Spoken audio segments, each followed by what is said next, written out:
നേരം വരി നിന്ന് കിട്ടുന്ന ഒരു റൊട്ടി അമ്മ പകുതിയാക്കും.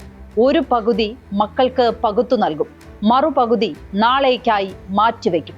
നാളെ എന്തെങ്കിലും കിട്ടുമോ എന്ന് ഒരു ഉറപ്പുമില്ലാത്ത നിലയിലാണ് ഗാസ. ഭക്ഷ്യക്ഷാമം ഇന്നോ ഇന്നലെയോ തുടങ്ങിയതല്ല. 6 മാസമായി പല പ്രദേശങ്ങളും കടുത്ത പട്ടിണിയിലാണ്. വെടിനിർത്തലിന് ശേഷവും സ്ഥിതി രൂക്ഷമായതല്ലാതെ മെച്ചപ്പെട്ടില്ല. 3 ദിവസത്തിനിടെ പട്ടിണി മൂലം മരിച്ച 4 കുട്ടികളിൽ ഒരാളാണ് റസാൻ. ജൂലൈ 20 രാത്രി 12 മുതലുള്ള 24 മണിക്കൂറിനിടെ ഗാസയിൽ പട്ടിണി മൂലം മരിച്ചവരുടെ എണ്ണം 18 ആണ്.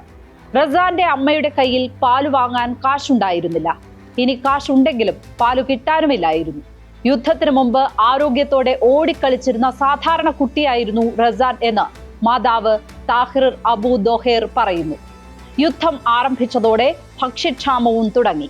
ശരിക്കും വെടിനിർത്തലിന് ശേഷമാണ് ഗാസയിലേക്കുള്ള ഭക്ഷണ വിതരണം ഗണ്യമായി കുറഞ്ഞത്. ഹമാസ് പ്രവർത്തകർ ദുരുപയോഗം ചെയ്യും എന്ന് ആരോപിച്ചാണ് ഭക്ഷ്യവണ്ടികൾ ഇസ്രയേൽ തടഞ്ഞത്. ഐക്യരാഷ്ട്ര സംഘടനയുടെ ഉൾപ്പെടെ കാരുണ്യ പ്രവർത്തനങ്ങൾ അതോടെ നിലച്ചു. ഇത് ചോദ്യം ചെയ്യാൻ ഒരു രാജ്യത്തിനും ധൈര്യമുണ്ടായില്ല. ഗാസയ്ക്ക് വേണ്ടി യൂറോപ്യൻ രാജ്യങ്ങളോ അമേരിക്കയോ പേരിന് പ്രസ്താവനകൾ നടത്തിയതല്ലാതെ ഇടപെട്ടില്ല. ചൈനയും റഷ്യയും ഒക്കെ പ്രതിഷേധിച്ചെങ്കിലും ഒരു വിധത്തിലുള്ള ഇടപെടലിനും മുതിർന്നില്ല. ഗാസയിലെ ദുരിതം കണ്ടു നിൽക്കാൻ മാത്രമേ ലോകത്തിന് കഴിയുന്നുള്ളൂ.